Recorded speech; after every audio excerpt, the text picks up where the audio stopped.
Se hai bisogno di acqua, per caso, perché ne abbiamo messi solo due perché è brutto da vedere, ce l'ha. Ok. Ok? Qui c'è. Prima cosa votava Salvini? No. Devo far venire mio nipote dalla benedizione, poi per noi in casa. No, Mio nipote è il parco della cattedrale, ti ho detto, mio nipote, che è mio figliuccio, figlio di mio fratello, è il parroco della cattedrale. sì, lo so. Monsignor Antonio lo sa. Io sono già cardinale, non c'entro niente. Vedete? È un po' sì.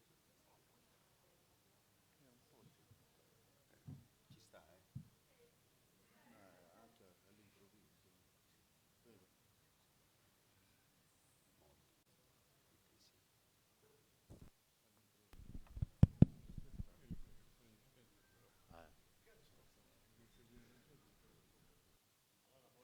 Tutti? Si sente?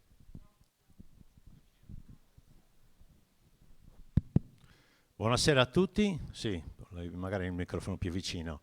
Allora, benvenuti questa sera insomma all'incontro e alla presentazione della coalizione sarda di Renato Soru.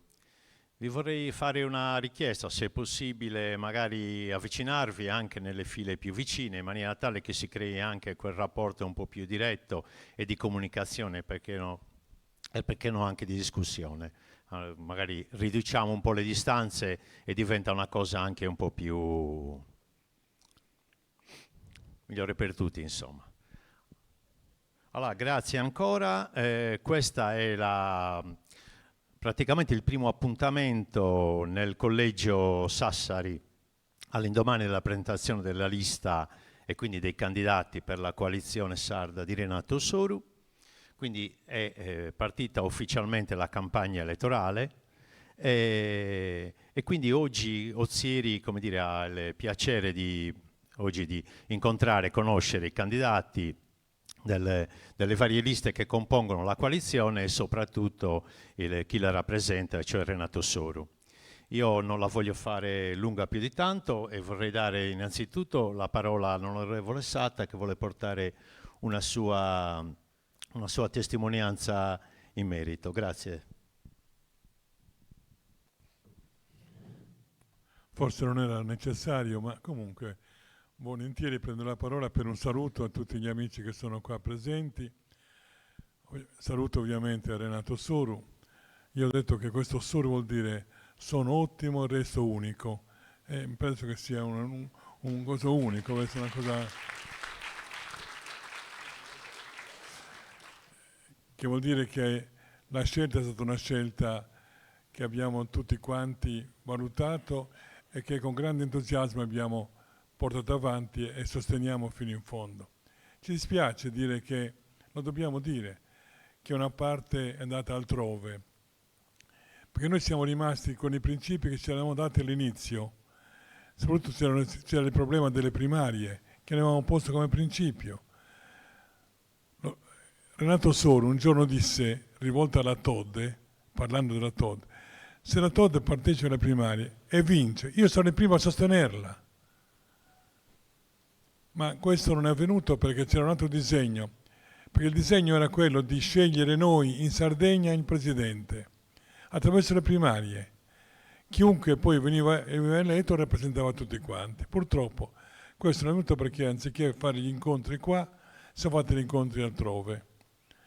E Roma, forse il Capitolino gli ha un po' dato un po' di cose, hanno fatto quel che hanno fatto. Ci dispiace, però noi siamo rimasti al nostro posto, vogliamo dire alla gente che vogliamo una regione da amministrare con serietà, una regione che dia risposte ai problemi della gente, una regione dove il cittadino possa davvero rivendicare i suoi diritti e non essere abbandonato. Vogliamo quindi una regione popolare, una regione democratica, una regione che davvero è presente per dare risposte a tutte le famiglie che hanno necessità, chi sta male, chi è disoccupato, chi lavora, tutti insieme. Io ho avuto l'esperienza di fare l'assessore regionale all'urbanistica, agli enti locali e finanze. Io ricordo questo, io sono arrivato in regione quando per avere una concessione edilizia anche passavano 10 anni. facciamo una legge tuttora in vigore che stabilisce che il comune può chiedere solo una volta la documentazione, dopodiché o sì o no. Ebbene, io ho fatto roba di 550 provvedimenti nominando i commissari per dare le concessioni edilizie, gente che aspettava da 7 mesi. Voglio farvi un esempio del quale tengo moltissimo. L'Aga Khan, che voi sapete chi era l'Aga Khan, aveva un albergo di Pitrizia a Porto Cervo, chiaramente aveva inventato la Costa Smeralda. Ebbene, ogni anno doveva avere la concessione edilizia per poter aprire l'albergo. Arzaghera non rispondeva, l'Aga Khan rischiava di non aprire l'albergo in Costa Smeralda, se non che entra in vigore la mia legge, mi fa l'istanza e io in 24 ore gli faccio il decreto.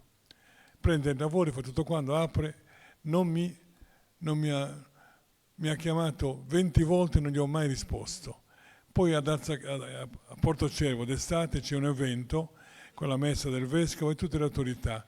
Ci ritroviamo tutti insieme. A un certo punto prende la parola l'Aga Khan e dice, parlando più di me, poi dice, vedo che è presente anche l'onorevole Satta, stavolta non può dire che non c'è. Voglio solo dire ai presenti a questa manifestazione, agli assenti a questa manifestazione, che grazie alla legge dell'onorevole Satta la Sardegna ha ripreso a camminare nella sua economia. Questo per scusate se ho portato la mia esperienza, ma per dire che o tutti noi che andiamo a governare a destra, cioè nei comuni, nelle regioni, nelle province, o ci mettiamo in testa che siamo al servizio dei cittadini, oppure siamo la rovina della realtà territoriale, provinciale, regionale. Noi vogliamo una regione attenta, con un presidente che sia, come sempre è stato Renato, attento e subito pronto a guardare i problemi che capitano, le situazioni che ci sono. Non come la giunta che è andata via adesso, che sta andando via, è stato un disastro per la Sardegna, purtroppo. E avete visto che è stata tutta la battaglia del centrodestra, se rimane, non rimane, ma non rimane, però gli diamo un incarico importante, lo candidiamo quella. Cioè c'è la fine di una politica davvero disastrosa. Noi dobbiamo prendere oggi atto che dobbiamo cambiare questa situazione e si cambia trovandoci uniti, votando e facendo votare coloro i quali credono che si possa veramente riavere una regione attenta, solidale, vicina ai cittadini, vicina ai suoi problemi, vicino al mondo della scuola, quindi soprattutto della sanità. Non è tenuto che faccia tutti questi, magari non tocco tutti i punti, bastano alcuni aspetti e poi ci sarà Renato che ci dirà un po' tutto. Quindi io voglio solo dirvi che sono qua, essendo io il segretario nazionale di un movimento, l'Unione Popolare Cristiana, per dire che noi siamo davvero uniti per sostenere Renato Soro, perché sapendo che Renato Soro, sostenendolo e vincendo, abbiamo veramente vinto il futuro di questa regione. Grazie.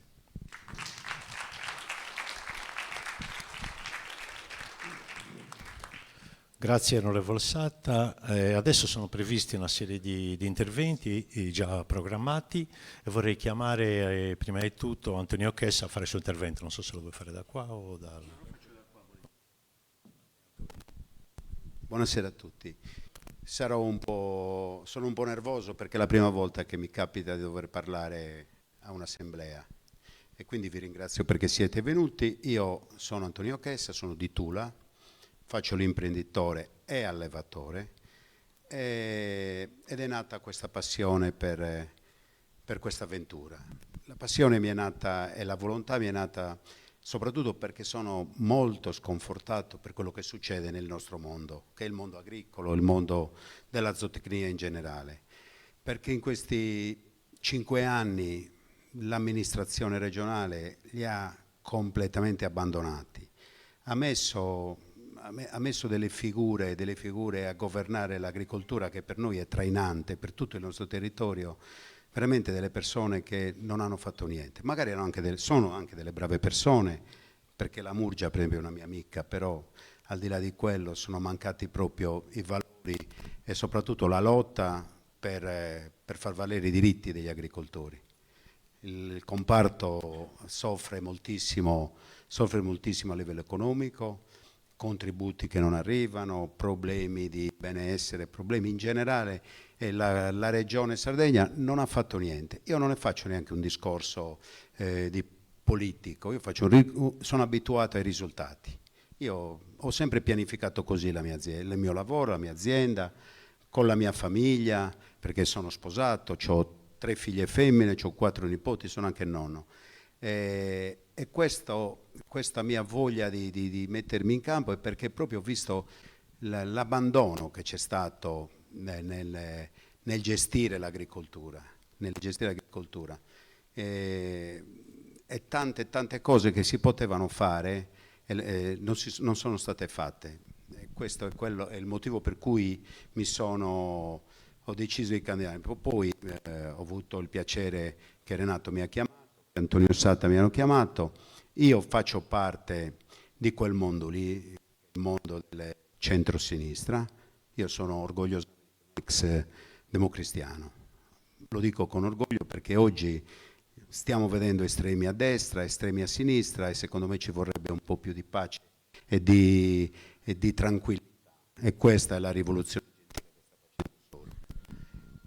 Pronto? Sì. E quindi io vi chiedo di sostenere una coalizione fatta in Sardegna da gente sarda, con intenti non dettati da fuori, ma da gente che vuole veramente il bene della nostra isola. Io mi dedicherò a questo, credo di avere abbastanza competenze, sicuramente qualcuna in più di chi ha gestito oggi l'agricoltura. Questa è la missione. Poi non parlerò di sanità, anch'io posso dire la mia, sono stato anche scusatemi, sono stato anche ammalato perché purtroppo ho avuto un incidente.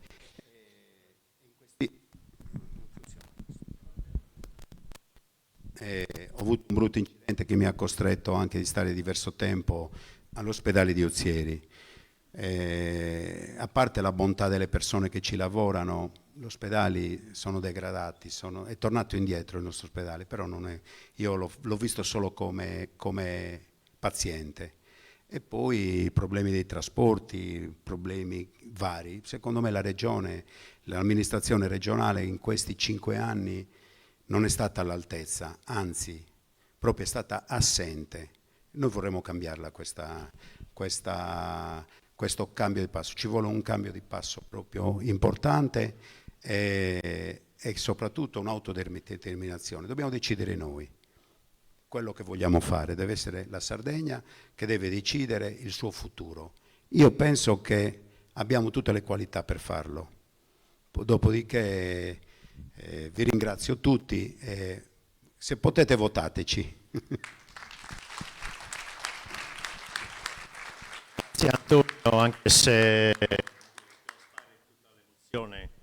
dalle parole, come si capisce anche, come dire, la passione che ci metti nel lavoro e che vuoi anche dedicare nel tuo impegno politico. Chiedo scusa se la mia voce non è delle migliori oggi, ma sto attraversando una piccola influenza, ma questo non mi priverà di presentarmi e di presentare la mia idea. Sono Giuseppina Biosa, sono stata annunciata appunto, sono di Mores e sono una logudorese autentica, attaccata al mio territorio, e sono candidata nella lista Progetto Sardegna con il presidente Renato Soru. Prima di iniziare e di affrontare i temi che mi stanno a cuore, vorrei fare una piccola dedica a questo luogo che ci ospita oggi e che è dedicato ad una grande donna, scrittrice, giornalista, Oriana Fallaci.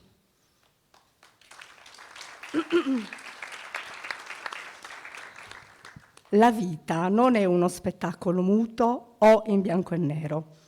È un arcobaleno inesauribile di colori, un concerto interminabile di rumori, un caos fantasmagorico di voci e di volti, di creature, le cui azioni si intrecciano, o si sovrappongono per tessere la catena di eventi che determinano il nostro personale destino. Questa frase bellissima di Oriana Fallaci mi dà la possibilità di quando passavamo le estati nel nostro paese, Mores. E quei ricordi mi riportano all'autenticità delle nostre comunità, dei nostri borghi, che sono dei piccoli universi, fantasmagorici, di volti, laboriosi, ricchi di umanità. Ecco, questa è la nostra ricchezza, questa è la nostra capacità, che noi dobbiamo nuovamente mettere a sistema, tutti, uomini, donne, giovani, anziani, bambini. Dobbiamo ricreare e portare questa nostra autenticità in una nuova i servizi, ma anche un fondo di 745 milioni di euro, e dico milioni di euro, per attivare tutti quei percorsi di partecipazione collettiva, di servizi sociali, di innovazione anche immateriale, che permetterebbe veramente il cambiamento del paradigma del nostro essere cittadini sardi. Quindi io chiedo il voto alla lista Progetto Sardegna, alla coalizione sarda, e insomma votateci, e chiudo dicendo una cosa importante. Cambiamo insieme questa catena di eventi per costruire insieme il nostro futuro possibile. Iniziamo la nostra rivoluzione gentile. Grazie.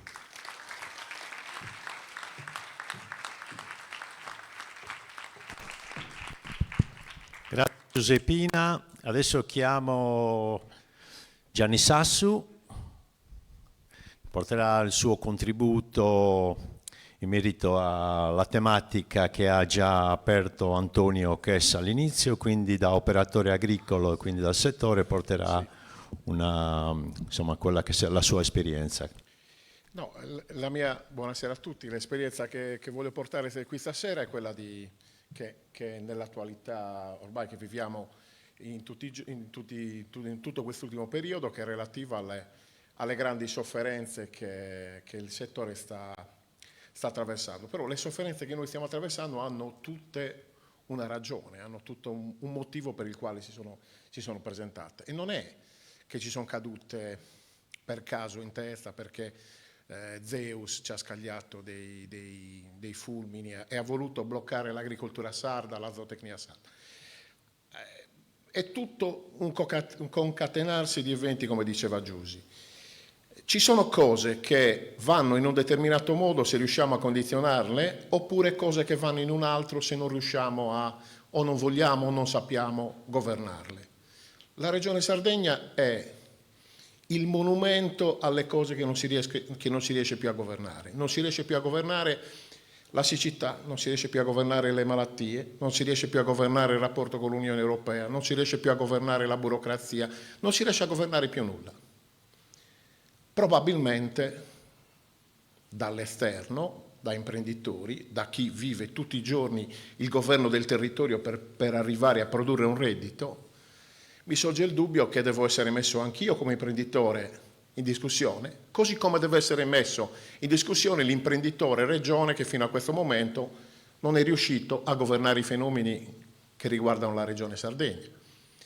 Mi fa sorridere, e ne parlavamo prima anche con Antonio, il fatto che la burocrazia, la tanto vituperata burocrazia, l'Argea, l'Aore, Agris, il servizio veterinario, fino a qualche anno fa erano in grado di rispondere alle esigenze delle imprese, perché 3 anni, 4 anni, 5 anni, 6 anni, 7 anni, 15 anni fa le scadenze venivano rispettate, i contributi arrivavano, contributi che non si chiamano contributi perché sono assistenza, sono delle misure alle quali le aziende aderiscono che ti danno la possibilità di accedere a determinate misure. Quindi sono impegni che le aziende agricole assumono per il bene collettivo che si chiama ambiente, natura, cibo, eccetera, e si riesce e siamo riusciti ad andare avanti e anche a crescere. Qua ci sono bellissime realtà in questa piana,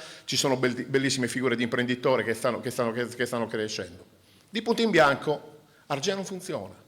I veterinari sul territorio stanno vessando le aziende. La Ore non porta avanti le istruttorie. Io non sono mai stato d'accordo, perché conosco fiori di professionisti che lavorano all'interno delle agenzie. Conosco fiori di imprenditori che rispettano tutte le misure e tutti gli impegni che con la Comunità Europea sono stati in grado di prendere. Quindi la burocrazia non si mette in discussione. L'impresa non si mette in discussione perché, bene o male, risponde. Forse il timoniere rimane solo lui. Il timoniere inteso come sistema politico. È quel sistema politico che, lo voglio dire chiaramente perché questo è, porta in giro in questi giorni nella regione Sardegna un ex ministro dell'agricoltura, un ex sottosegretario che è colui il quale ha impostato la riforma della politica agricola comunitaria che sta vessando la Sardegna e le aziende agricole. Perché le riforme non nascono per caso perché un funzionario europeo le tira fuori dal cilindro. Le riforme vengono digerite, proposte dai tecnici, proposte negli organi intermedi che sono le commissioni agricoltura europee, ragionate a livello interministeriale, a livello ministeriale, eccetera, e poi arriva la strettoia che è quella più importante, all'interno della quale si chiama conferenza paritetica Stato-Regioni, dove questa macro riforma viene calata nel dettaglio su ogni realtà regionale o macro regionale. Questo, se in quel momento noi abbiamo Gianni Sasso che va a decidere la riforma dei parrucchieri italiani, Gianni Sasso non capisce nulla di parrucchieri. È necessario che ci vada un signor parrucchiere. Quindi è necessario che in quel momento noi abbiamo una figura che mi è piaciuta molto, ho sentito via streaming nei giorni scorsi nei vari incontri, un negoziatore che sia all'altezza, un negoziatore che sappia negoziare, che sappia lasciare il tavolo delle negoziazioni quando questo non è conveniente per la sua gente, che non abbia paura di mettersi davanti e non abbia paura di decidere, di prendere delle posizioni nette. Solo così si governano i fenomeni, perché se no si subiscono e si subiranno in eterno. Si subirà la siccità se non si fa una seria politica di assicurazione preventiva, si subiranno tutti i problemi che ci sono nelle imprese agricole. Ecco il senso di un momento importante quale quello delle elezioni regionali. Cambiamo negoziatori, cambiamoli nel territorio, cambiamoli in regione, portiamo qualcuno che sappia andare a Cagliari, a Roma e a Bruxelles a dire delle cose che possono essere fatte, che sono fatte, che andranno fatte per il bene della popolazione che li ha nominati come negoziatori. Questo è il senso. Il resto sono amicizie, sono chiacchiere, sono cose, ho fatto meglio io, ho fatto meglio tu. No, le imprese sarde in questo momento, fine gennaio, hanno seri problemi di liquidità, perché la loro liquidità, che era programmata nella loro azione, non è arrivata perché non abbiamo saputo governare il fenomeno. Perché l'assessore all'agricoltura attuale ha detto testualmente, il giorno in cui è saltato il tappo, il vaso di Pandora, si è stato aperto, che i bonifici, la liquidità non è arrivata all'azienda, ma io l'avevo detto che le agenzie vanno riformate, e lo dice adesso. Dovevi dirlo, no? Se eri lì lo dovevi dire da prima. Perlomeno dovevi dimetterti, non sono in grado perché le agenzie sono talmente logore che io me ne vado a casa piuttosto che fare questa... No, è colpa degli altri, è sempre colpa degli altri. È colpa nostra. Se non sappiamo prendere una matita in mano e decidere veramente di cambiare il negoziatore. Grazie. Grazie Gianni. Io ho previsto in scaletta l'intervento di Antonello De Iosso, ex sindaco di Pattada. Non so se è arrivato Antonello. No. Ok, nel caso allora magari interverrà dopo Antonello. Allora chiamo a intervenire Agostino Angelo Marras, avvocato di Sassari.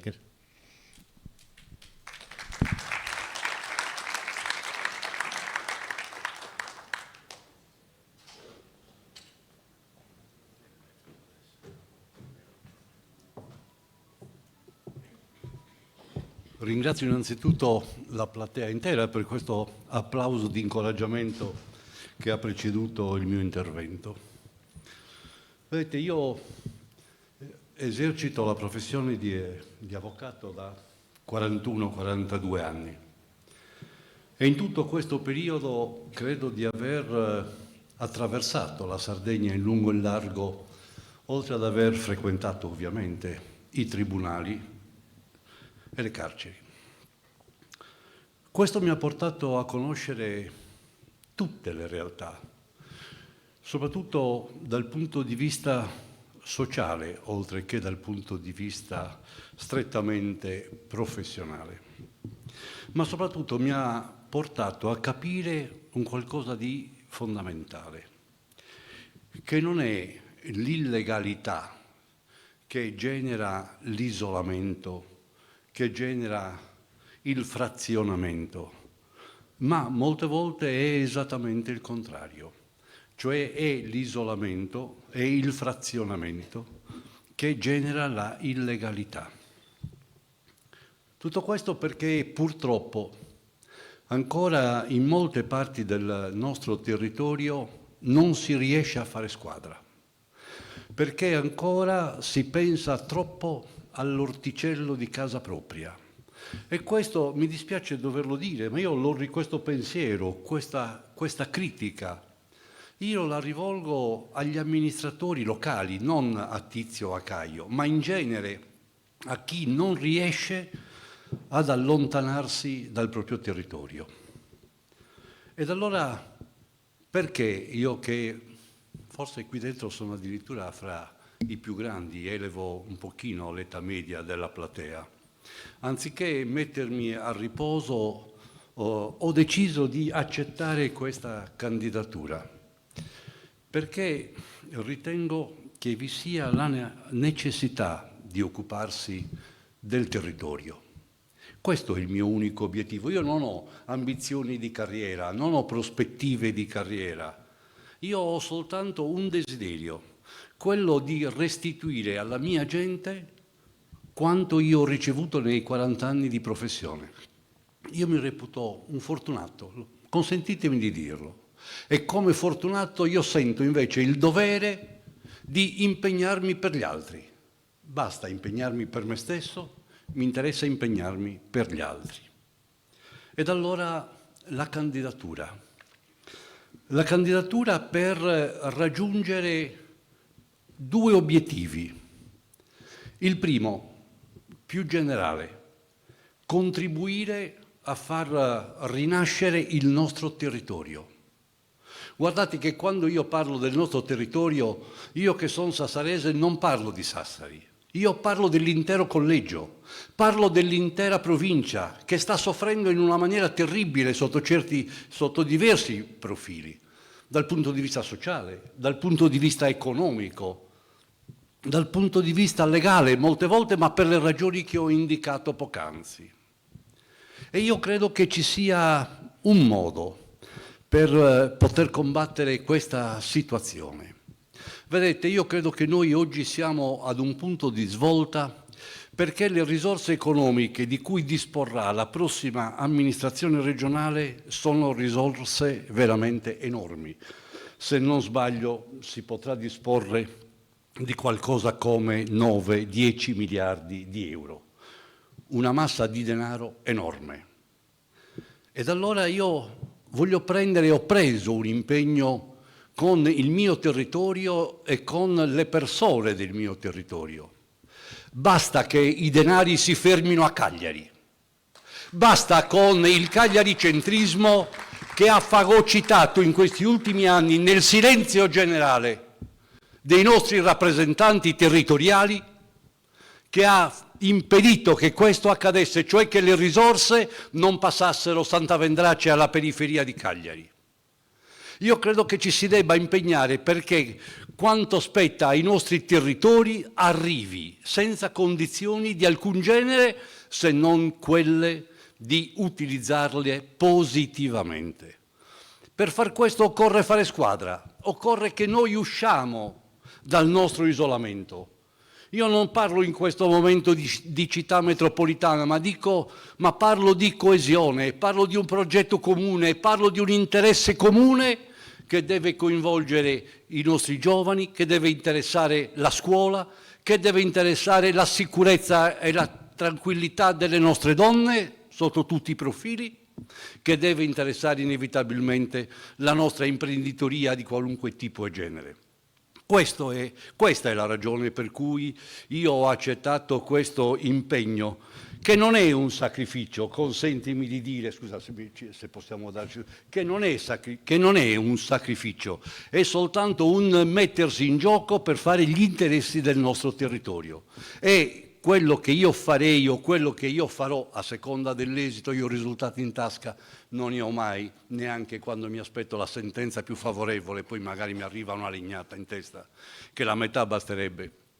Ma laddove la nostra coalizione dovesse ottenere un risultato positivo, certamente l'impegno avrebbe questo senso, quello di non accentrare oltre misura, ma quello di destinare quanto dovuto a tutti i singoli territori, a tutte le realtà territoriali, in maniera tale che ciascuno possa fare la propria parte. Nessuno degli amministratori locali dovrà e potrà tirarsi indietro, perché avrà da una parte il supporto della Regione, dall'altra parte il supporto delle risorse economiche.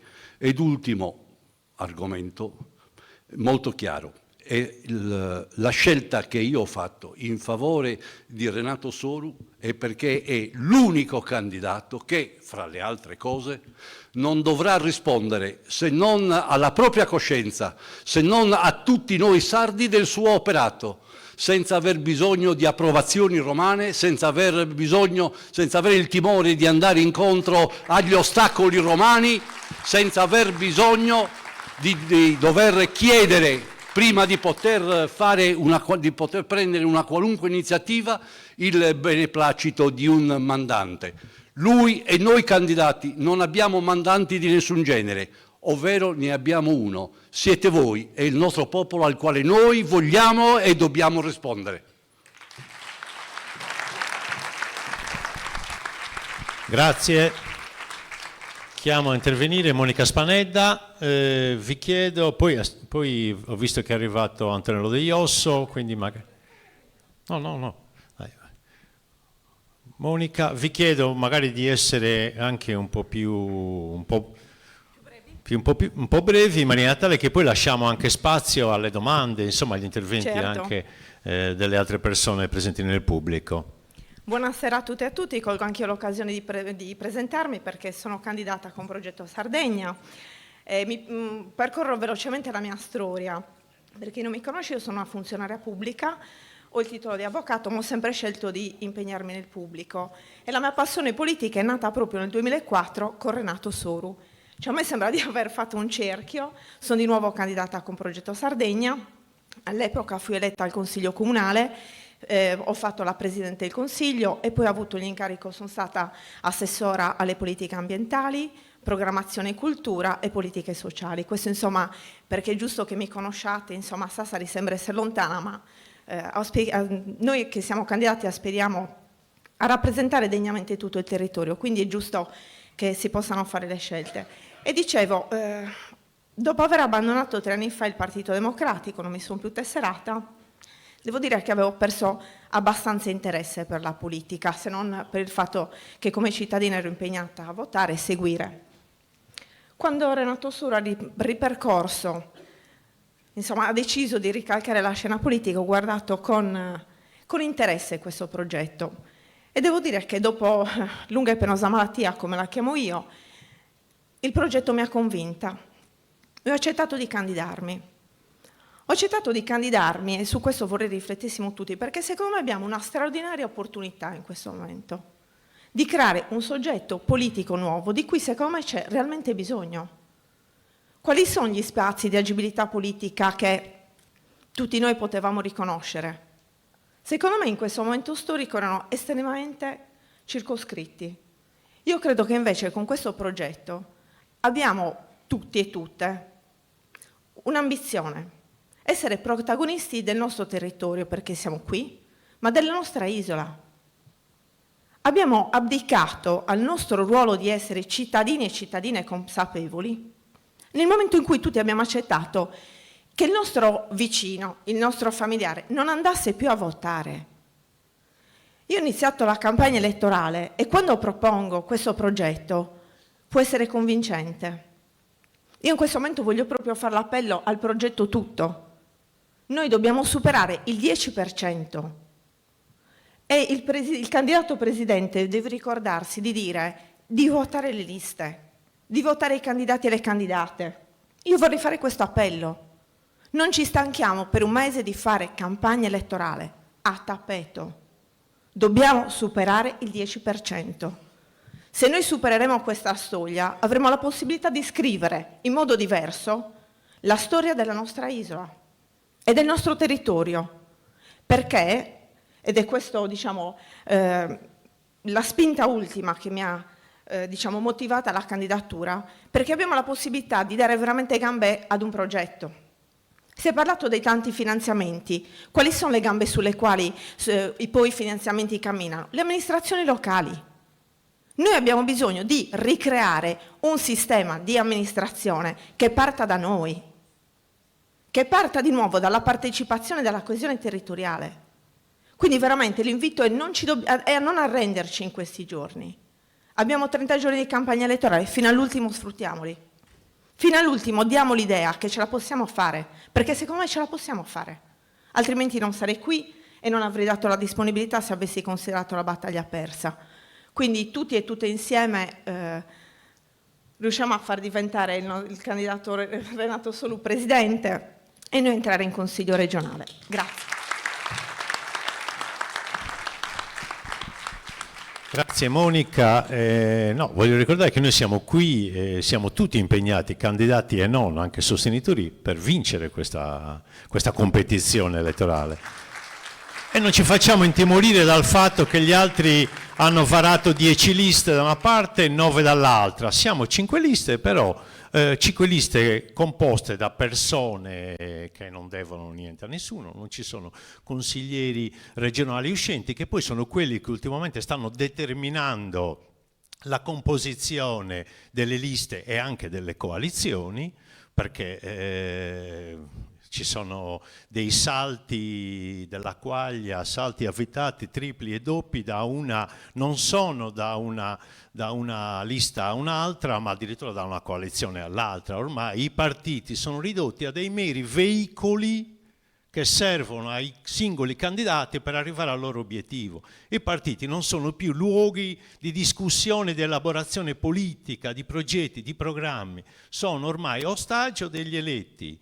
Infatti l'80% sono candidati, la restante parte non sono candidati non per un gesto di generosità, non sono candidati perché nel frattempo hanno contrattato altro. Chi intanto si è barattato la sua candidatura per candidarsi a sindaco o chissà per quale altro oscuro obiettivo. Forse è il caso che la smettiamo di farci prendere in giro questa volta. Tanti di noi hanno abbandonato questi partiti che non sono più luoghi di discussione.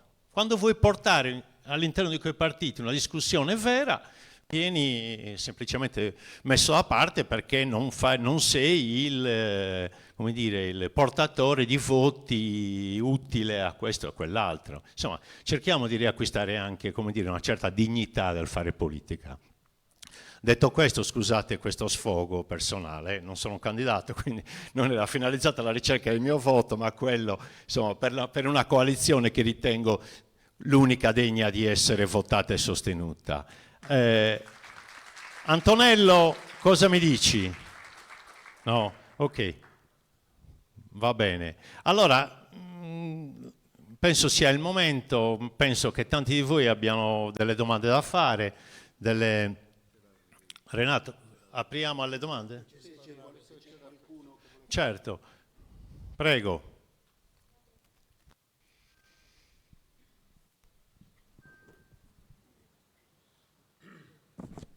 Chi sale, per favore, si presenti in maniera tale che, insomma, ci conosciamo tutti. Buonasera, io sono il più anziano della lista di Progetto Sardegna. No, una volta li chiamavano i senatori. Dovrei essere, se Dio vuole, se Dio scherete, so scarabinieri, lo pilmitini, senatore a Cagliari, se capiterà. Però devo ringraziare Renato Suru che mi ha sorpreso in una galleria dell'alta velocità tra Roma e Firenze con un messaggino e mi ha detto se ero disponibile dopo una conferenza che abbiamo fatto sui trasporti sul territorio ad Alghero, penso 8 giorni fa, quindi una cosa molto vicina. Grazie. E poi di essere inserito in una lista di persone straordinarie, a iniziare da Agostinangelo Marras per la sua professionalità, Monica, altre. Ho sentito prima la funzionaria del comune di Olbia, che è di Mores, il più bel campanile della Sardegna. Io sono architetto, docente di urbanistica. Io non ho girato le aule del tribunale, no. Io ho girato la Sardegna prima a piedi come capo degli scout e ricordo una camminata da Safraigada a Tula per rinfrescarci. C'era un capo, Andrea, mio fratello, ci disse avete fresco? Volete fresco? Ci ha fatto fare 50 chilometri. Comunque la mia urbanistica è nata così, camminando. Poi sono arrivato a Google recentemente, poi sono arrivato alle mappe notturne della Sardegna e qui si scopre il Goceano, qui si scopre il Logudoro, si scoprono le pale eoliche, si scoprono l'eolico in mare.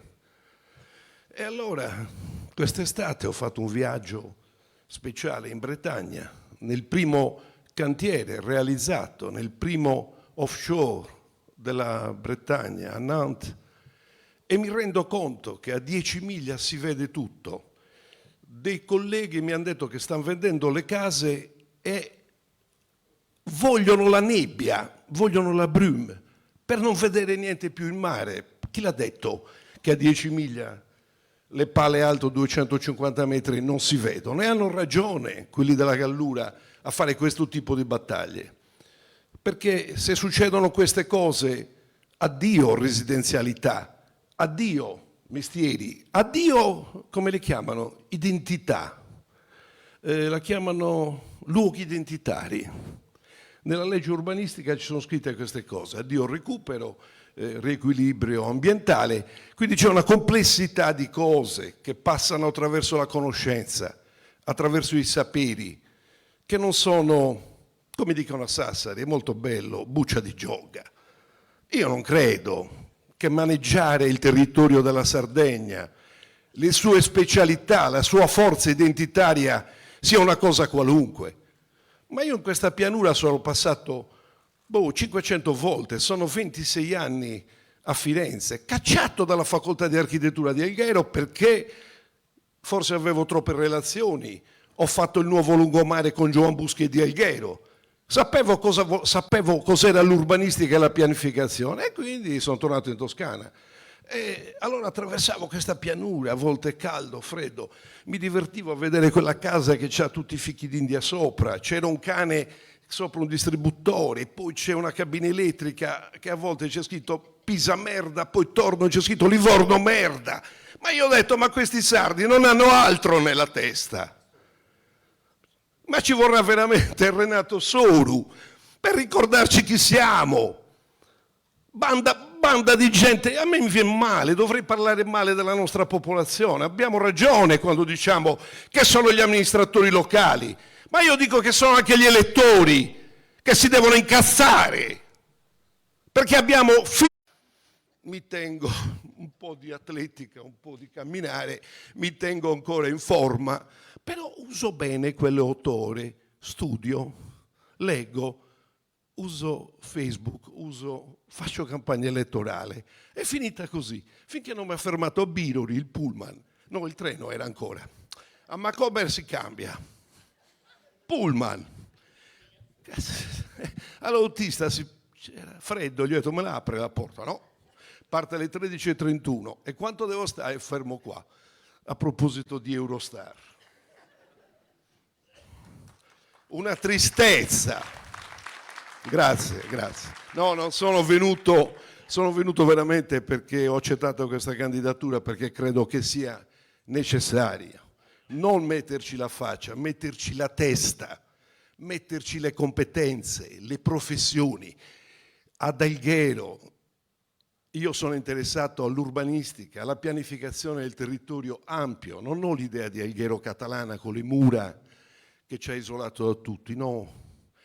Io studio la Sardegna e l'Europa dal satellite, la Sardegna è altra cosa, però ci sono le luci che si spengono nei paesi, questo è il grande problema, ma se ne accendono altre, quelle delle coste, quelle delle paleoliche, quelle dei famosi PIP, che sono tutti abbandonati, compreso Clivani, questi piani di insediamento produttivo. Non si sa più cosa siano queste cose. Dell'agricoltura ne hai parlato tu, ne hanno parlato precedentemente. Non voglio parlare delle coste perché è il mio mestiere. Sono dell'idea che forse abbiamo fatto molto, che dobbiamo riqualificare, che dobbiamo riclassificare gli hotel, le residenze, dobbiamo trovare nuova energia a questo turismo, a questa costa, a questa isola che è al centro del Mediterraneo, ma non è uno svilimento, è una fortuna. Noi siamo al centro delle rotte di aerei e navi che vanno in tutta l'Europa e tutto il Mediterraneo, siamo a Gibilterra. E ad Alghero non hanno capito che gli aerei ci passano sopra, le navi di fianco. Basta vedere le applicazioni. Non abbiamo fatto un attracco per navi da crociera. A Olbia quest'anno ne arriveranno 3. È notizia di ieri, solo 3 navi, tutte a Cagliari e tutte a Olbia. Quindi voglio dire, se non ci svegliamo adesso, quanto deve durare la mia emigrazione? Quanto deve durare l'emigrazione dei figli, dei nipoti? Non riusciamo a portare un carciofo buono in Toscana. Arrivano tutte dalla Maremma, ma insomma, io credo che sia ora di dare una mano a Renato Soru e a Progetto Sardegna. Grazie.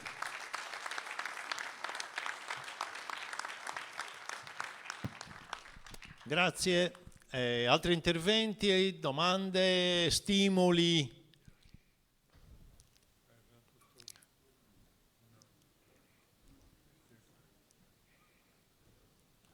Gavino Sale.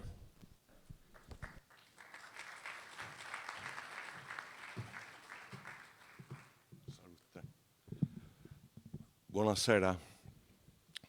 Buonasera a tutti. Se noi pensiamo che queste siano delle normali votazioni, siamo completamente fuori rotta. Non c'è un'alternanza tra destra e sinistra, no. È succedendo una rivoluzione. Da sempre la nostra storia ha testimoniato al mondo che i sardi vivini, dall'epoca nuragica, sul periodo di Eleonora da Borea, alle rivoluzioni angioine, poi siamo caduti in una catalessi esistenziale che hanno cominciato a inginocchiarci ai voleri dei Savoia, continuando sino a oggi. Il 2024 sarà ricordato che ha cominciato una rivoluzione moderna, e cioè che quel processo di deculturazione che dura ormai da 200 anni almeno, acculturante, nos hanno imboidato dei nostri saperi e nos hanno pieno di un montone di macchine. Quindi il 2024 sarà tracciato nella storia che finalmente i sardi si ne sono liquidati e che non sopporteranno più imposizioni da nessuna nazione. Sai, prima è Roma. Noi non abbiamo nessuna ostilità verso il popolo italiano, che abbiamo lavorato, abbiamo emigrato, abbiamo studiato, abbiamo un montone amigos che vogliono appoggiare quell'ipotesi e non posso non citare Gigi Riva Oe, perché è stato l'esempio che è nato casualmente in Italia come te l'ha fatto Fabrizio De André, come te l'ha fatto su allenatore come su Cagliari, Ranieri, questo sono nati in Italia per scelta e non l'hanno dimostrato, sono diventato italiano, ma non poi si dufano in Costa Smeralda con le loro colombelle, con i loro yacht, perché hanno i tramonti selvaggi. No, si innamorano di noi, sì, dei sardi, della loro cultura, della loro musica, della loro poesia, delle loro maschere. Dionisia che ha cominciato da Dio in Barbagia, Dioniso, questo rappresenta maschere tragiche, ma noi non siamo su tragico, noi stiamo facendo una rivoluzione e noi chiediamo di essere noi candidato. No, nelle ribellioni sì, basta una 200, 300 persone, se Aureliano Buendia ha fatto tre di rivoluzione, di insurrezione, sono tutte finite. Questa è una rivoluzione che sta coinvolgendo tutti. Tia mia che hanno 93, chi capisce mai è succedendo? È succedendo una rivoluzione, quindi noi dobbiamo partecipare tutto quanto, peuso ancora di essere candidato, dobbiamo pungere a chi ha la pretesa di salvarci, perché, e chiudo, non la so fare lunga, lo schiaffo che ha dato l'America all'Europa è soccombente. Prima che ballassato Sappina è la Germania e voi tutti, gente di campagna, abbiamo avuto 35.000 trattori. Chi voi sono fatti in Italia, sono fatti in Francia, come il Nord Italia, Torra, sono trattores, ed è un disastro. Cioè dobbiamo aspettarci periodi molto cupi, ma come per incanto. Noi siamo in una meravigliosa isola, per la prima volta abbiamo risorse, 3 volte tanto il piano di rinascita, poi ve la dai spiegare su Presidente Soru, quindi è una magia e non possiamo permettere sull'uso di che frondire 9 miliardi e 300 milioni con cucinari che possiamo impostare Cagliari a Porto Torres e viceversa, ma secondo a chi entra in mano questo inari o si lo dividono tra i loro amici oppure tornano a Bruxelles. Quindi siamo a un bivio, o soccombere definitivamente e firmare la resa che il popolo sardo non esiste più, oppure finalmente, come ha ricordato Frulio, che baia il convegno sui trasporti, stiamo cominciando a costruire una grandissima nave che è tutta quanta s'allinea e stiamo partendo verso la ricerca di un'isola dove l'impegno nostro è la felicità umana di tutti noi e di dare l'esempio al mondo. Che si quieren bene ai noi, li possiamo curare l'anima della loro esistenza oramai persa. Però prima dobbiamo acciappare la nostra e la siamo acciappando, si sente nell'aria che andiamo a vincere. Chiudo con un racconto, mi è successo ieri. Tutti noi finiamo sul funerale del nostro grande Gigi Riva e a fianco a me avevo 10 o 15 persone, i più donne, che chiacchieravano in continuazione, che hanno passato truzzo, ma te non l'hanno nato. Di ogni colore. È vero che dobbiamo superare quel 10% nelle liste, ma su questi appunti innanti in tutti i sondaggi e su Presidente, che non canniamo manco un attimo, goi, e tranquillo che andiamo a vincere. Grazie.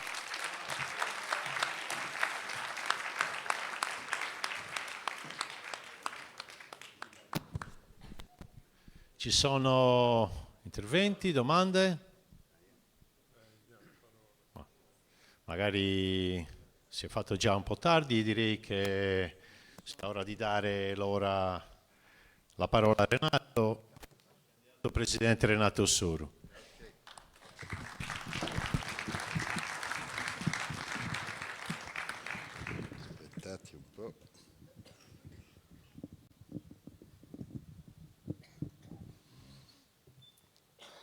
Bene, buonasera a tutti e a tutti, grazie per essere venuti.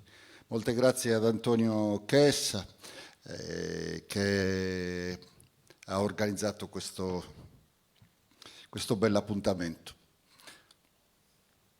e a tutti quelli che sono intervenuti e hanno partecipato, insomma, a rendere interessante questo incontro. In effetti forse oggi è davvero il primissimo giorno di campagna elettorale, perché stamattina in tribunale scadeva il termine per la presentazione dei candidati presidenti e delle liste ad essi collegati. E quindi stamattina ho firmato le mie carte e mi sono ufficialmente candidato per le elezioni del 25 febbraio, insieme a queste liste di cui sono veramente molto orgoglioso di rappresentare. Sono 5 liste, ma sono liste importanti, non sono liste nate all'ultimo momento. Una lista rappresenta l'insieme di varie tradizioni dell'indipendentismo sardo, oltre a un gruppo interessante di giovani che da molto tempo hanno iniziato a discutere, a confrontarsi in giro per la Sardegna, a rappresentare, diciamo, un modo nuovo di vivere l'autonomismo, l'autodeterminazione in maniera moderna e nell'Europa di oggi. C'è un'altra lista ancora di tradizione indipendentista che da tempo fa questa battaglia, è presente nel territorio da molti anni e ha presentato le sue liste con buoni candidati in tutte le circoscrizioni della Sardegna. Lo stesso vale per l'UPC, che insieme ad Azione, insieme a Europa Più, hanno presentato una lista forte, perché si sono messi anche tutti insieme, presente in maniera importante in tutti i territori della Sardegna. Infine Rifondazione Comunista, un partito storico che vive in maniera moderna un nome antico di grande tradizione, simbolo di lotte, di rivendicazioni per l'affrancamento dalla povertà delle grandi masse popolari, con cui condividiamo oggi tante battaglie, come battaglie per l'inclusione sociale, per il superamento della disoccupazione, la ricerca di un lavoro buono, stabile, ben pagato, battaglie per l'ambientalismo, battaglie contro la servitù militari, battaglie contro l'occupazione selvaggia dell'eolico e delle energie rinnovabili. E infine una lista di Progetto Sardegna, che rappresenta il civismo, rappresenta una lista civica di supporto alla candidatura a Presidente della Regione che mi aveva supportato nel 2004 e che poi era confluita nella tradizione dell'Ulivo, in questa volontà di mettere assieme le due grandi anime della politica, soprattutto nel sud d'Italia, ma non solo. Anche questa è una lista importante, qualche candidato o candidata l'abbiamo vista oggi, è una lista che concorre in tutte le circoscrizioni e che anch'essa farà molto bene. Devo dire la verità, io non sono preoccupato del 10%, si vive magari col ricordo dell'esperienza di Michela Murgia e di tutti quelli che con lei hanno vissuto l'esperienza della Sardegna possibile, 10 anni fa mi pare, che per una legge ingiusta, pur avendo preso tanti voti, circa il 10% appunto dei votanti, non ha superato una soglia, il 10% esatto delle liste, e non ha avuto rappresentanza in Consiglio regionale. Una legge chiaramente ingiusta, studiata apposta per essere ingiusta, una delle tante cose che bisognerà superare nel futuro. E quindi quel ricordo qualcuno ce l'ha, e quel ricordo può venire in mente, ma io invece non ci penso. Non solo non ci penso, sono certo, perché vivo giorno per giorno quello che sta accadendo, giorno per giorno sento le persone, giorno per giorno ho riscontri, giorno per giorno sento le cose che Gavino Sale ha ripetuto poco fa, che ha sentito in una sua gita a Cagliari. Io le sento nei paesi, nelle città, nei luoghi di lavoro che sto visitando frequentemente e quindi sono molto ottimista. Sono tanto ottimista non di superare il 10% ma di superare il 20%. E poi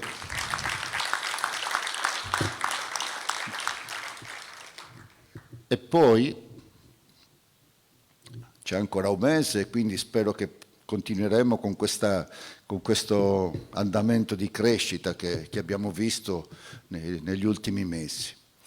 E poi in effetti credo che ci sia molta insofferenza verso gli altri candidati presidenti, sia da una parte e dall'altra, e per cui ci sono tanti che possono votare per vicinanza, per amicizia, perché conoscono una persona, perché devono restituire un favore, e votano la singola persona, il singolo candidato consigliere. Però poi quando si tratta di scegliere il candidato presidente, insomma, fanno dei ragionamenti con un pochino più di responsabilità. E soprattutto magari qualcuno dice: ma se voterò per il candidato presidente Truzzo, quando ci sarà da discutere dei problemi dell'agricoltura o dei problemi dell'eolico o dei problemi delle servitù militari o eventualmente di dove realizzare il deposito eventualmente su una base militare per le scorie nucleari, da chi voglio farmi rappresentare quando ci sarà questa discussione a Roma? Voglio che mi rappresenti Truzzu o voglio che mi rappresenti eventualmente il candidato Soro? Voglio che mi rappresenti uno che eventualmente ha avuto la fiducia dei sardi, la candidatura, la possibilità di realizzare una coalizione e quindi il voto dei sardi e quindi può rappresentare i sardi a pieno titolo, senza alcuna ombra, senza alcun vincolo? O una persona che quando andrà lì forse rappresenterà più il suo partito o più Giorgia Meloni che i sardi stesso? E se dovesse magari provarsi a dire qualcosa contrario a decisioni già prese sulla base di convenienze romane e di interessi del governo centrale del paese, se dovesse trovarsi a fare qualche obiezione o a chiedere qualcosa o a puntualizzare dei diritti o delle necessità, gli verrà detto: ehi, ma chi ti ha messo lì? Ehi, ma guarda che tu rappresenti il nostro partito, sei lì per rappresentare il nostro partito e gli interessi generali del nostro partito, non per rappresentare la Sardegna. Praticamente gli diranno che è un viceré mandato lì da un ricco signore, da un imperatore o da una re o regina regnante da un'altra parte, in questo caso a Roma. Ma la Sardegna ha conosciuto la stagione dei viceré, l'ha conosciuta con gli spagnoli, l'ha poi conosciuta con i viceré piemontesi. È stata una storia lunga, anche piuttosto dolorosa, persino tragica, che ci ha mantenuto nella povertà, ci ha mantenuto nel bisogno, nell'ignoranza, ci ha svuotato di cultura, di lingua, di risorse, di opportunità. Fintanto che alla fine, dopo tanto, è nata una storia nuova, è la storia repubblicana, in cui magari più, almeno io mi riconosco rispetto alle storie precedenti, ma mi riconosco in una storia repubblicana che è nata però riconoscendo che la Sardegna aveva una condizione speciale, forse perché era lontana dalla penisola, forse perché aveva più bisogno di altre, aveva un ritardo di sviluppo che andava colmato, forse perché aveva una lingua, una sua cultura antica, forse non so perché, per tanti motivi messi insieme, e per quei tanti motivi messi insieme gli è stata riconosciuta l'autonomia speciale e la possibilità di iniziare ad autogovernarsi e attraverso soprattutto le risorse intellettuali, di lavoro, di passione, di impegno civile, iniziare a costruire il proprio futuro, di ripartire costruendo il proprio futuro. Così è nata la Repubblica Italiana insieme all'autonomia regionale della Sardegna e dei Sardi. L'altro ieri in Senato hanno votato, è stata approvata la legge Calderoli sulla autonomia differenziata cosiddetto. Ora passerà alla Camera e potrebbe essere approvata alla Camera. Può essere letta in due modi. Da una parte un grande bluff elettorale anche per loro, per cui finalmente potranno dire ai loro elettori nella pianura padana: abbiamo ottenuto la secessione dall'Italia. Quella secessione che avevamo chiesto all'inizio con Bossi, Parlamento padano, Italia fuori dall'Italia, Padania libera, eccetera, eccetera. Quella secessione che poi non hanno avuto e non è capitata. Poi gli hanno cambiato nome, l'hanno chiamata federalismo fiscale, con una proposta di legge di Calderoli, anche quella non passata. Adesso è sempre la stessa storia, l'hanno chiamata autonomia differenziata. Che vuol dire? Innanzitutto che i soldi del nord rimangono al nord e dividiamo l'Italia in due e mai più vivere con l'idea di un unico paese vincolato dall'idea dell'impegno di solidarietà economica, politica e sociale, come dice l'articolo 2 della Costituzione. Non più un'Italia unita e coesa, ma due Italie, una al nord che si fa i fatti suoi e una al sud che si arrangi, partendo da innanzitutto separare le risorse e gradualmente separare anche le istituzioni, separare proprio la vicenda politica, riportando verso il nord più ricco le sue competenze e tenendo le regioni più povere senza competenze. E quindi, diciamo, gradualmente, effettivamente riuscire ad attuare questa secessione che nel passato era innanzitutto politica, oggi si presenta come più semplice, meno dannosa, meno pericolosa, però si insinua come una separazione economica innanzitutto e poi di fatto una gravissima separazione politica e frammentazione, frantumazione proprio del principio della unità e della solidarietà nazionale. E per le regioni a statuto speciale che cosa succede? O meglio, questo è il caso peggiore, no?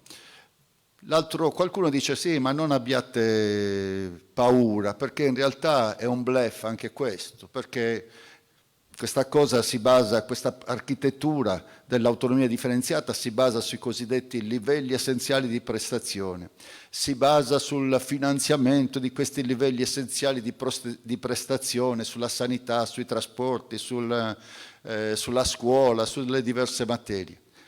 E poi si basa anche sulla costruzione di un fondo, cosiddetto fondo di solidarietà, che deve servire per cercare di perequare le differenze più grosse e garantire in qualche modo, in ogni caso, a tutti dei servizi essenziali.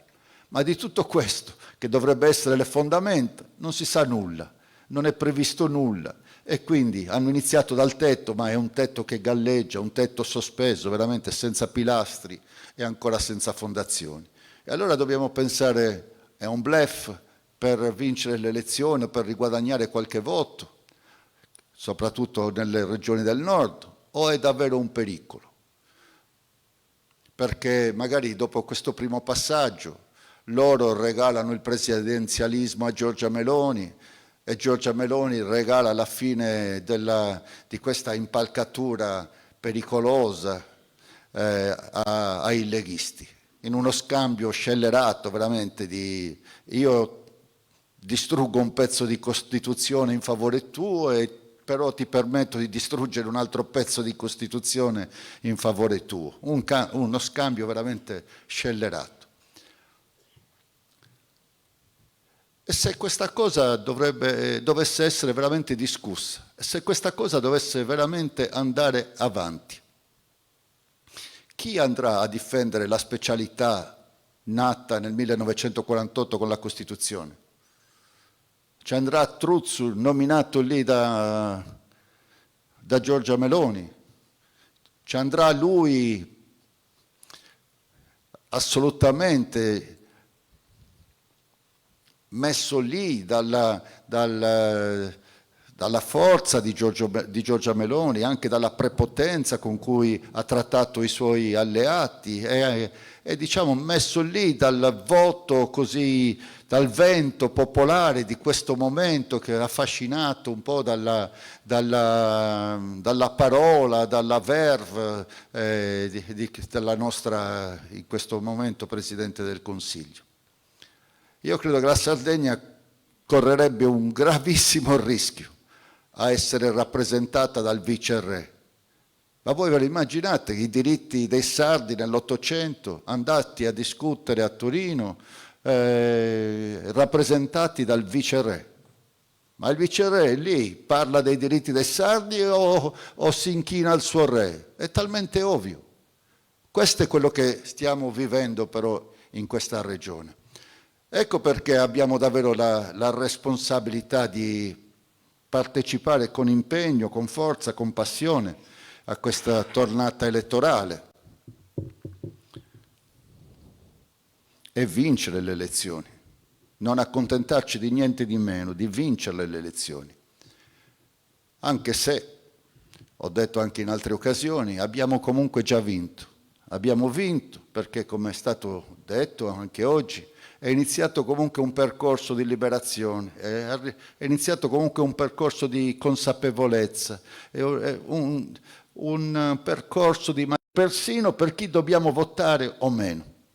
Una volta decidono che hanno seguito la provincia del Sultirolo, la provincia di Trento e Bolzano, la strada dei catalani, ma anche la strada dei baschi, degli scozzesi, o la strada seguita in Germania dai bavaresi.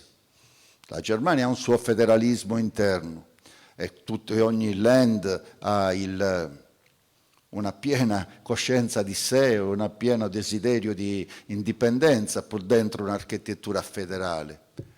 Ma dentro questa architettura federale ci sono i partiti federati, per cui la Baviera, che si è imposta come ormai forse la zona più ricca della Germania, non più nel nord ma nel sud, la zona più ricca della Germania. La Baviera ha il suo partito, diciamo, tradizionale di maggioranza, che poi è parte, o meglio, è federato con un partito dell'intera Germania di maggioranza. Sono i democristiani che poi partecipano al Partito Popolare in sede europea. La Baviera ha il suo partito, la Germania ne ha un altro e la Baviera in maniera indipendente, quando si tratta di parlare dell'intera Germania, è dentro la discussione del partito nazionale, ma vive la sua vita politica soprattutto nell'orizzonte della sua regione, del suo land, degli interessi dei suoi abitanti e nell'orizzonte proprio della crescita e dello sviluppo della Baviera. Così è accaduto la crescita e il superamento degli altri land fino a diventare forse la regione più ricca d'Europa. Ora, la nostra strada in Sardegna, la politica ha fatto tanta strada in questi 70 anni dell'autonomia. di volta in volta, ha vinto il partito nazionale di destra, anzi di centro alleato con la sinistra o di centro alleato con la destra, ma sempre dentro diciamo, un forte orientamento nazionale. Nel passato questo orientamento era più debole ed è persino nella storia della democrazia cristiana, ma anche dei partiti di sinistra. I DS si chiamavano DS Sardi, della Sardegna, ed erano federati col partito romano. Uno dei politici più importanti della democrazia cristiana, sarda, a parte Soddu, altri, ma Paolo Dettori, morto precocemente, proprio qui del Sassarese, lui l'aveva chiamata la politica contestativa, e cioè viveva la sua partecipazione alla democrazia cristiana, ma anche con un atteggiamento contestativo nei confronti del suo stesso partito quando era al governo della Repubblica Italiana. Voi ve lo immaginate la politica contestativa di Truzzo con Giorgia Meloni? Io non me lo immagino più, e per cui abbiamo bisogno davvero di stare attenti in questo momento. C'è da stare attenti per la nostra autonomia, c'è da stare attenti perché da tempo parliamo che non è giusto che la Sardegna, per mestiere o per missione che ci è stata assegnata dallo Stato, dobbiamo per sempre sopportare la presenza abnorme di basi militari e in particolar modo di poligoni, e la presenza più massiccia che in qualunque altra parte d'Italia dell'attività militare, quindi di attività nei poligoni, dove si bombarda da cielo, da terra, da mare in tempo di pace, che ha sottratto alla convivenza e allo sviluppo zone importanti della Sardegna, come il Salto di Quirra, come Teulada, nel passato la Maddalena, anche se lì non c'era un poligono. Bene, in tutto questo, perché ti interessa questa cosa? Perché comunque è un pezzo di Sardegna, la zona di Teulada, ci abitano delle persone, ci sono delle persone che si ammalano, come si sono ammalati a Quirra. C'è il maggior tasso di povertà, come c'è nelle zone della base di Quirra. Non è che i militari abbiano portato ricchezza, hanno portato sottrazione di possibilità di crescita, per cui la zona di Teulada è la zona costiera più povera della Sardegna. Paragonatela ad altre zone costiere. E lo stesso vale per il Salto di Quirra, naturalmente.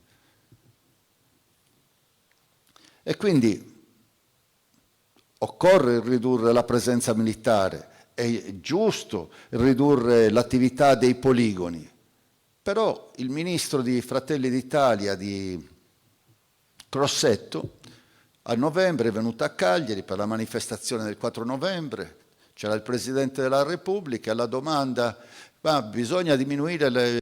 Poi uno ha aggiunto ma dentro le basi militari esistenti, non nuove, esatto, dentro quelle esistenti. Ma la maggior parte delle basi militari esistenti dove sono? Sono in Sardegna.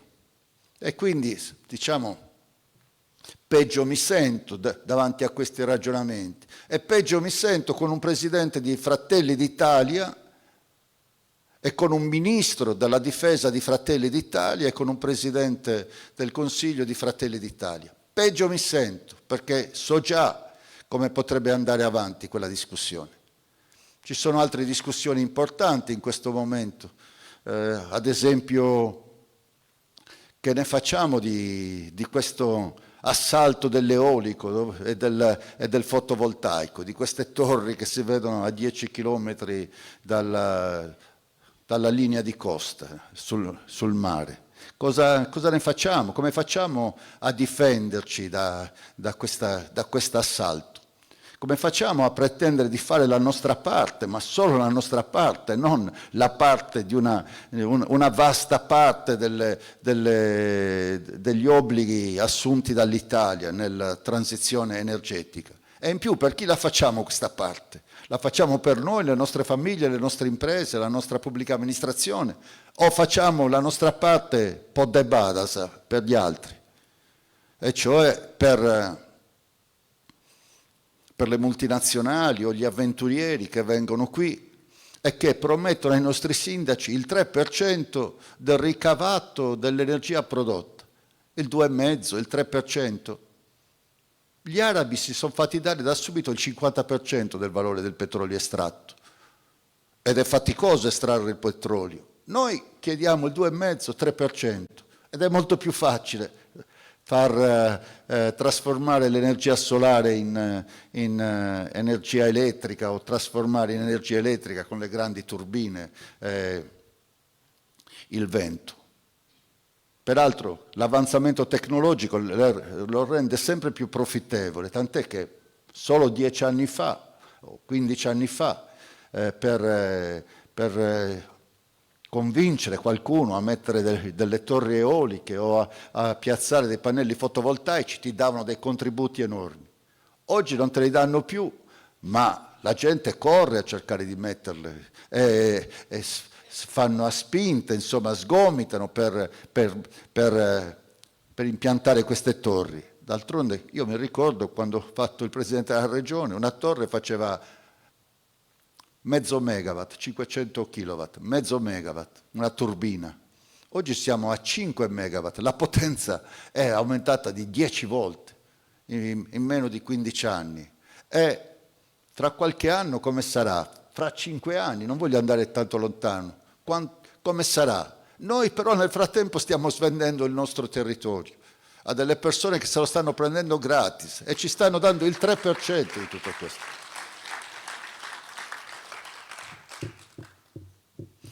Domani dovrebbe arriva Salvini. Salvini lo conoscono gli allevatori sardi, no? Antonio, lo conoscono gli allevatori sardi, perché da ministro dell'interno del governo con la presidenza dei 5 Stelle, governo Conte, Salvini ministro dell'interno, 5 Stelle, Conte presidente del Consiglio, venne in Sardegna per sedare la rivolta degli allevatori, dei pastori. Erano i giorni in cui si buttava il latte per terra. Lui è arrivato, anche lui con la mascella volitiva, sollevata verso l'alto, ha detto riunisco io i pastori, riunisco io gli industriali, non ci alziamo da qui fin tanto che il prezzo del latte non sarà portato a €1. Poi è arrivata sera tardi, era anche ora di andarsene, e il prezzo del latte era rimasto inchiodato dov'era, non si era spostato neanche di un centesimo. Allora ha detto devo andare a Roma, però vi telefono domani o dopodomani. Poi la telefonata non è mai arrivata, il prezzo del latte dov'era è rimasto. E la promessa di Salvini si è manifestata per quella che era, niente. Domani viene promettendo che in Sardegna stanno per arrivare, lui ha detto 10 miliardi in opere pubbliche, ha detto 5 miliardi per i treni e 5 miliardi per le strade. Viene davvero dicendo queste cose, l'ha già detto, si è fatto intervistare. Porterà 10 miliardi, 5 per i treni e 5 per le strade. Io ho detto che porterà 5 miliardi, verrà a spacciare 5 miliardi di moneta falsa, di moneta che non esiste, perché semplicemente non esiste. E non esiste perché gli unici veri di quelli sono circa 1,6 miliardi, 1,7 miliardi, neanche soldi del governo, del loro governo, ma soldi dell'Europa e del PNRR, che per un minimo di equità, ma in maniera molto sperequata rispetto ad altre regioni, vanno più o meno per metà effettivamente per finanziare la rete ferroviaria italiana in Sardegna, la rete ferroviaria insomma qui in Sardegna, e quindi la Cagliari-Sassari-Porto Torres e la Chilivani-Olbia, e da Olbia all'aeroporto. In parte per quello, in parte per Arbanoa, in parte per altri progetti gestiti direttamente dal governo, comunque non gestiti dalla regione. Lui si sta vendendo 1,6 miliardi di euro europei come se fossero 10 miliardi dello Stato italiano. In realtà i soldi dello Stato, i cosiddetti fondi per lo sviluppo e la coesione, e quindi per riequilibrare il deficit di infrastrutture, per proprio aiutare a sviluppare il Sud,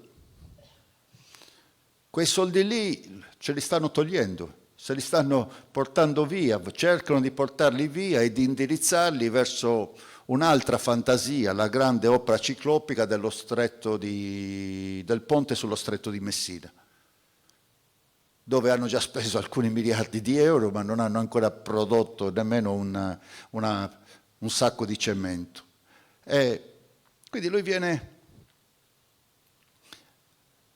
qui dicendo che ci sta portando un sacco di soldi, e in realtà sulla carta li sta mettendo sul ponte di Messina, però forse è un modo anche quello per non metterli da nessuna parte quei soldi e fare in modo che i soldi per lo sviluppo e la coesione non si spendano e i soldi possano tranquillamente rimanere nel nord, in altre zone più ricche che quindi cercano di separarsi economicamente dall'Italia.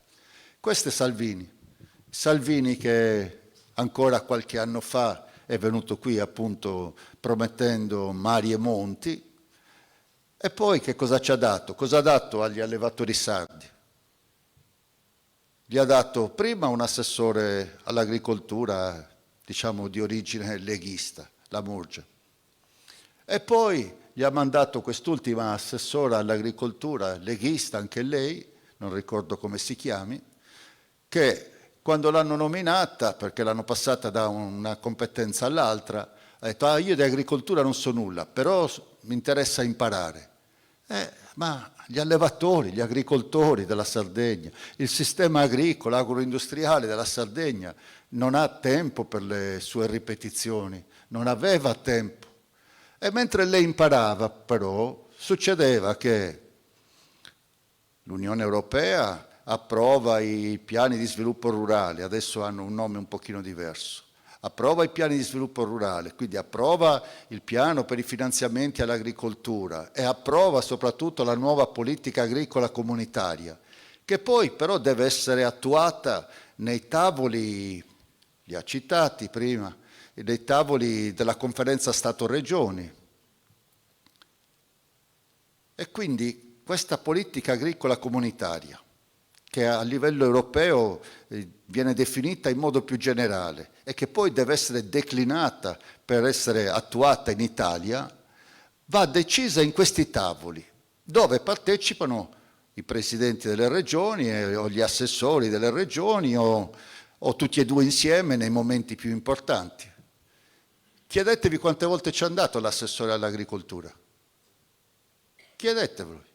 Io sono pronto a scommettere. Non c'è andata mai, e se c'è andata qualche volta non si è fatto sentire, come quella barzelletta, io non c'ero e se c'ero dormivo, più o meno. Non c'è andata mai, e quindi la PAC, come è stata declinata in Italia, è stata declinata tenendo bene in mente le caratteristiche del nostro suolo agricolo, dei nostri pascoli, dei pascoli spugliati, arborati e non pianeggianti e senza un albero come in altre regioni. È stata discussa questa PAC tenendo a mente che non ci sono solamente i buoi e le mucche e il latte vaccino, ma ci sono anche le pecore.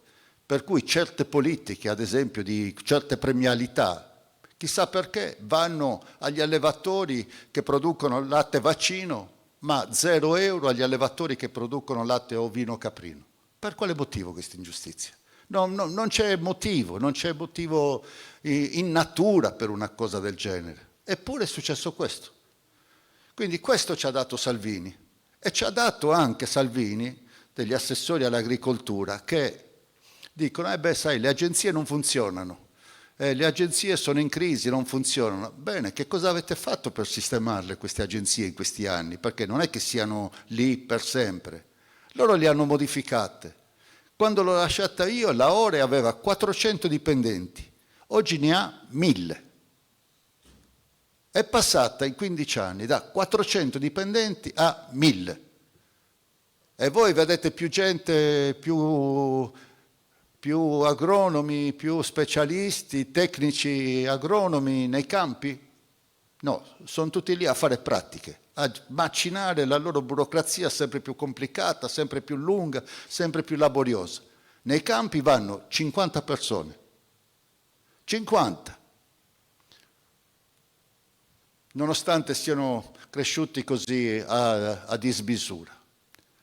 E non è che siano piovuti dal cielo, qualcuno ce li ha mandate quelle persone, qualcuno ha avuto interesse a mandarle, qualcuno ha pensato che possa favorire anche il consenso a mandarle. Questo è successo. È la Ore che dovrebbe fare assistenza tecnica, è nata per fare assistenza tecnica all'agricoltura, oggi produce tonnellate di carta. Se le gira, se le muove, rimanda indietro la gente, le manda una volta, 2 volte, 3 volte, le risposte non arrivano mai. Argea invece, l'altra agenzia dell'agricoltura, doveva fare le pratiche, doveva istruire le pratiche e risolverle facilmente. Era un gruppo di 300 persone che doveva istruire pratiche. E le pratiche, una volta finanziate, venivano pagate attraverso un ente nazionale. Ora si è detto che per fare prima prendiamoci noi quella competenza, l'ente nazionale ci piega troppo, le paghiamo noi con l'Argea, un ente regionale, gli diamo questo compito di diventare ente pagatore. Pensate che paghino più in fretta o che paghino più tardi? Pagano più tardi. E però non fanno più pratiche, fanno solamente quello che facevano a Roma, più in fretta, gratis, e costa 30 milioni di euro all'anno. E il lavoro che doveva fare Argea lo fa la Ore con questo migliaia di persone. Agris doveva fare ricerca in campo agricolo e zootecnico. Naturalmente non una ricerca fine a se stesso, ma una ricerca per migliorare la qualità dei nostri sementi, migliorare la qualità dei nostri prodotti agricoli, migliorare la qualità della nostra razza ovina, far crescere una qualità autoctona del suino, magari per valorizzarlo meglio, come hanno saputo fare in Spagna. Tutto questo sembra dimenticato, sembra abbastanza abbandonato. Parlate con gli allevatori, oggi gli allevatori ovino-caprini cosa dicono? Ma noi le bestie e gli animali ce li andiamo a comprare in Francia adesso, perché producono di più, resistono di più alle malattie e magari producono anche un latte con una maggiore quantità di proteine e quindi ci vogliono meno litri di latte per fare lo stesso quantità di formaggio.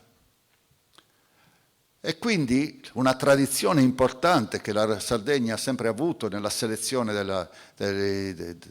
dei capi ovini, se non viene ripresa sta andando a morire, stiamo importando anche con qualche difficoltà, qualche pericolo, importando prima ovini israeliani e poi ovini ora francesi.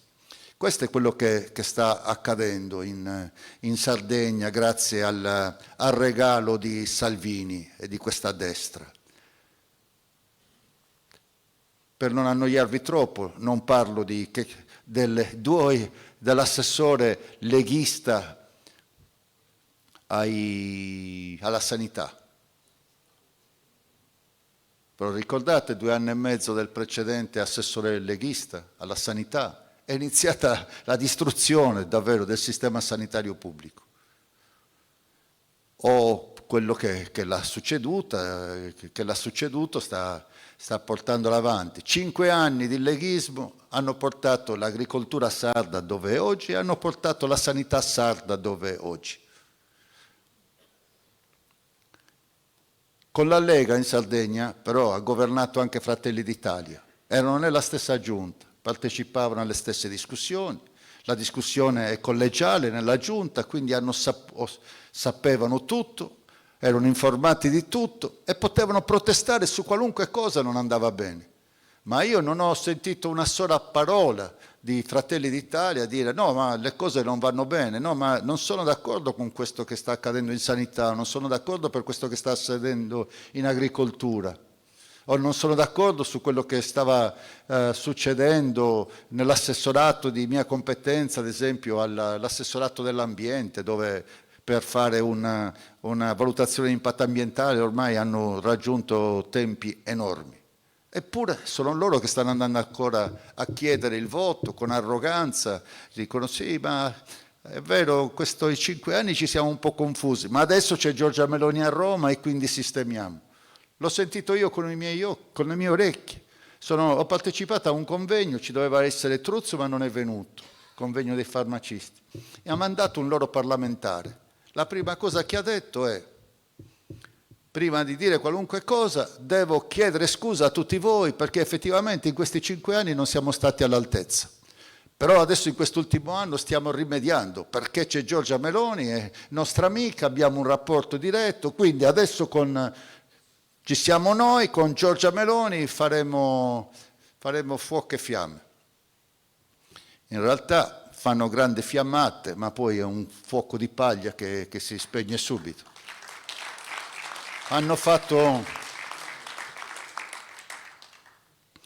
Abbiamo vissuto la fiammata di Grillo e i 5 Stelle sono andati a governare con Salvini. Abbiamo vissuto la fiammata di Salvini e in Sardegna ci ha portato quello che ci ha portato. Adesso viviamo la fiammata di Giorgia Meloni, speriamo che dalla Sardegna iniziamo a dire che è una fiammata che si deve spegnere in fretta e che il Paese, l'Italia, vuole rimettersi nel suo percorso di antifascismo e repubblicano. E la Sardegna inizia per prima questa strada, con una consapevolezza nuova, una forza nuova, maggiori richieste di autonomia, di autogoverno, di autodeterminazione. E lo fa in maniera consapevole perché ci sono una ingente quantità di risorse europee che sono a nostra disposizione per i prossimi anni e che devono anzi essere spesi entro il 2007, poi ci danno un po' di tempo in più, ma andrebbero spesi entro il 2007, che è dopodomani. Una grande quantità di risorse e che devono essere spesi in una idea nuova di Europa, che è l'idea dell'Europa verde, l'idea dell'Europa digitale, tecnologica, l'idea dell'Europa dell'istruzione, dell'Europa della mobilità sostenibile e dell'Europa connessa, tutta insieme, capace di dialogare tra i diversi territori, dell'Europa dell'inclusione sociale e della partecipazione democratica. Ora, questi temi a noi ci piacciono, ci sono congeniali, sembrano studiati apposta per noi, perché dentro un'idea di Europa verde noi davvero possiamo essere l'isola verde dell'Europa. Noi abbiamo l'ambizione, possiamo essere veramente un polmone verde dell'Europa dentro il Mediterraneo. Dobbiamo rimediare a quello che rimane dell'inquinamento a Porto Torres o a Porto Vespe o dell'inquinamento di alcune basi militari. C'è ancora da rimediare l'inquinamento nel porto dell'isola della Maddalena.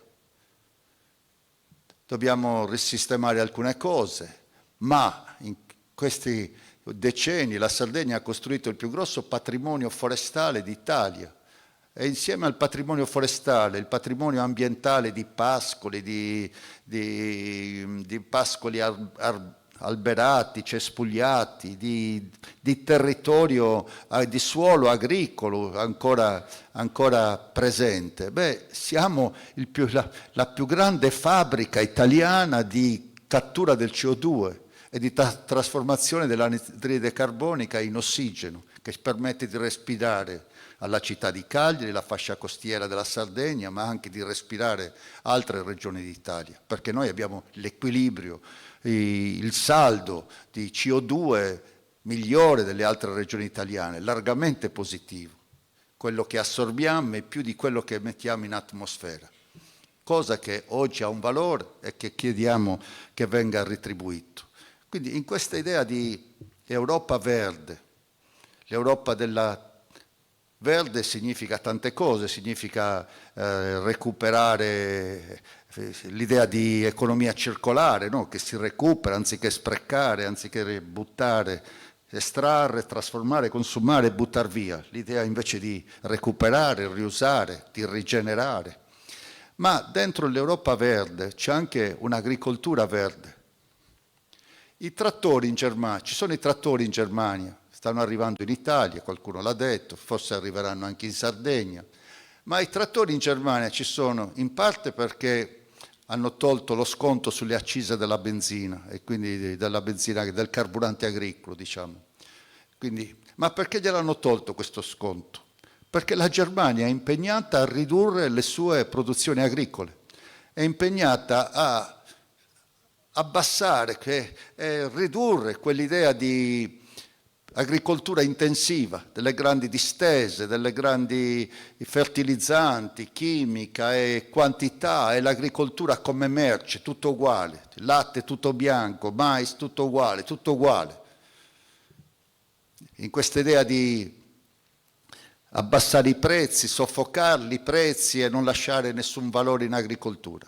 L'idea di agricoltura verde è esattamente il contrario, quella del greening la chiamano, no? È di un'agricoltura fatta anche di piccole coltivazioni, di agricoltura di cui si è certi della qualità, dell'origine, della anche diversità, agricoltura specifica dei territori, di piccole aziende anche, non solo delle aziende gigantesche delle grandi pianure.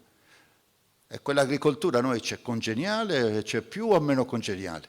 Quell'agricoltura sembra pensata per noi, non certo per i tedeschi che infatti si ribellano, e nemmeno per la pianura padana. E quindi quell'agricoltura dovrebbe avere delle ricadute positive per noi, se non ci mandiamo solamente i rappresentanti della pianura padana a discutere a Roma su come poi attuarla. Quindi per finire, questa idea europea dell'innovazione tecnologica, dell'uso delle tecnologie, di costruire un'Europa dove il capitale più importante sia il capitale umano, cioè il sapere, la conoscenza, eccetera, dove anche noi possiamo metterci le intelligenze dei nostri bambini, dei bambini, bambine, dei giovani, anche noi abbiamo un capitale su cui investire, far crescere, alimentare, no? Con una scuola non di tagli, ma una scuola invece di investimenti generosi, perché pensiamo che lì sia veramente il futuro della nostra regione. Quindi la situazione è favorevole come non mai, sembra disegnata per questa regione, diversamente dall'economia del passato che aveva bisogno delle grandi cattedrali, della grande industria, dei grandi capitali, di risorse che non avevamo, competenze che non avevamo. Oggi invece tutto nasce da competenze che abbiamo e che possiamo avere e da risorse che abbiamo, che dobbiamo solamente cercare di non farcele portare via. Ecco perché io sono d'accordo che stiamo vivendo un grande momento. Abbiamo la possibilità di scegliere o il viceré, che poi ci dice come va e si fa dire che cosa è giusto per noi e attraverso il quale non sarà possibile né farci rappresentare né ribellarci. Oppure la possibilità di scegliere noi, di scegliere sulla base di un ragionamento serio, concreto. C'è un mondo che sta cambiando, c'è un'Europa che sta ripartendo e che vuole ripartire, ma non per tornare alle storie del passato, ma alle storie del presente e del futuro, sui valori di cui ho parlato. Possiamo ripartire anche noi, possiamo ripartire e c'è l'occasione di ripartire. E per questo vi chiedo davvero il massimo dell'impegno perché non dobbiamo superare il 10%, dobbiamo superare il 20% e ancora un po' di più. E se superiamo più del 20%, vinciamo le elezioni. Grazie.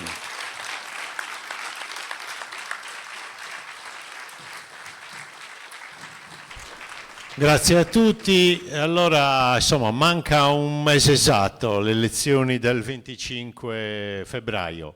Mobilitiamoci tutti e insomma, cerchiamo fino all'ultimo voto utile per la nostra coalizione. Buona serata, grazie.